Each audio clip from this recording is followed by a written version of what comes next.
Vickie. Welcome to Make Life Special and another visit in Vickie's kitchen. Today we're going to cook my herb crusted prime rib, and this is a recipe really reserved for special occasions if you're going to have a dinner party or maybe the holidays, but it is absolutely fantastic. And this is one recipe that is an exception to the Make Life Special recipes because this does have more than just a few ingredients, but trust me, it is well worth the effort. Now, on a prime rib, this is what it looks like, and all you need to do is call your butcher and order at least a 5-pound prime rib. This is a 5-pound prime rib. You could cook a 6-pound or larger with this recipe, but today we're doing the 5-pound. Now we're going to start assembling the herb crust. To start with, we'll add a ½ cup of sea salt, and I like to get the coarse sea salt. We'll just put this in the baking dish. We're going to make an herb crust that's going to bake in the oven for about 15 minutes. Then we'll come back and actually put it on the prime rib and then bake the prime rib. Next, we'll add a ½ cup of dried rosemary, and that is 2 of the 0.35 ounce dried rosemary containers. So we'll add that in. Then a 1/4 cup of dried red chilies or red chili peppers. A 1/4 cup of sun-dried tomatoes. This is what they look like when you find them in the grocery store, and you find sun-dried tomatoes in the produce section of your grocery. Now these are julienne cut, which are longer pieces, and for this recipe I want to chop those up. So again, I'm just going to use my kitchen scissors and give these a quick chop, and then I'll add this to the herb mixture.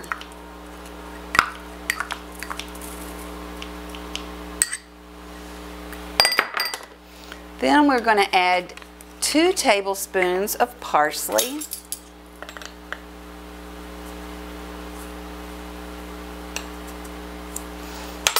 about 2 tablespoons of freshly ground black pepper,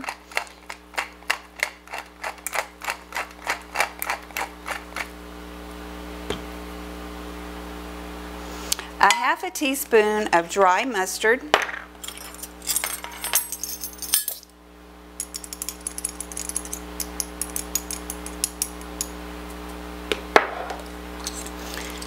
two teaspoons of dried basil. Now you can see this does have several ingredients, but most of these ingredients are just on hand in your spice cabinet. And then we want to add the zest of 1 lemon. And I want to show you what this looks like. Basically, you're going to use a microplane and just rub the lemon over it. Now, one word of caution. You don't want to get down into the white part of the lemon because that would be bitter. We only want the outside part of the lemon peel, the bright yellow part. I'll add that into the herb mixture. And the last ingredient we want to add is about 2 teaspoons of oil, and I'm just going to drizzle that over the top. And we're going to give this a quick stir and pop this in a 350-degree oven for 15 minutes. Then we'll be back, put the herb crust on the prime rib, and bake it. We're back, and I've taken the herb crust mixture out of the oven, and I did let this cool about 10 minutes, so I'll be able to touch it when I'm putting it on the prime rib roast. But I wanted to show you what it looks like after it comes out of the oven, and this is just the salt and the dried rosemary and the sun-dried tomatoes. So we'll be putting that on the prime rib. Now back to this prime rib roast. Don't be intimidated by a prime rib roast. You all have probably had ribeye steaks, and that's really all this is, in a roast form.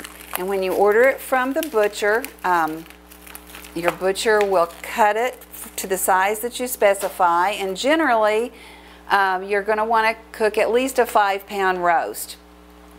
You can allow a ½ pound per person, so this would basically be about 10 servings. We don't get quite that much out of it because we cut a little bit larger pieces. But you'll notice the strings on the prime rib roast. The butcher will put that on. You leave those on until after you've baked the prime rib. Then you're going to want to remove these as you cut your servings, and remove these from the roast before you serve it. So this is just a beautiful prime rib roast. We're going to put it right here in our baking rack.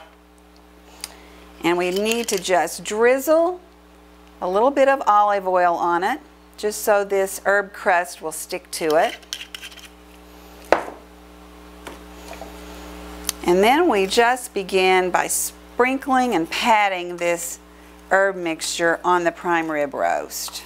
And I'm actually going to use my hands at this point. And I left the sun-dried tomato package out there because I wanted to talk just briefly about that too. Once you open the package of sun-dried tomatoes, you'll need to store those in the refrigerator to retain their color and freshness. Now, this herb crust blend can coat up to a 10-pound roast. So I'm going to have a little bit left over today, and I'll just store this in a Ziploc bag in my spice cabinet until I bake another roast. And I like to put it on the ends. All right. Now, with this recipe, there's no need to use a meat thermometer. We're going to put the roast in the oven at 450 degrees for a half an hour. Then we're going to reduce the temperature to 325 degrees and cook it 15 minutes per pound. So after the initial half hour of cooking at 450 degrees, this 5-pound roast will cook another hour and 15 minutes at 325 degrees. When you take this out of the oven, it will be cooked to perfection. This will be cooked to medium rare to medium. And if you're serving guests who like it more well done, I typically will cook it to the medium rare, medium range. And then as guests, do they prefer theirs more well done? If they do, then I just microwave it for 10 or 15 seconds on their plate and it'll be perfect. So I'm going to pop this in the oven. We'll be back when it's finished and show you how it looks. I've just taken the herb crusted prime rib out of the oven and it is cooked to perfection. Now I'm going to let this sit for 15 minutes to give it time to rest so the juices don't escape when we cut into it. And I'll be serving it tonight with my horseradish sauce, and you can find that recipe on another upload or also on my food blog, which is www.makelifespecial.com.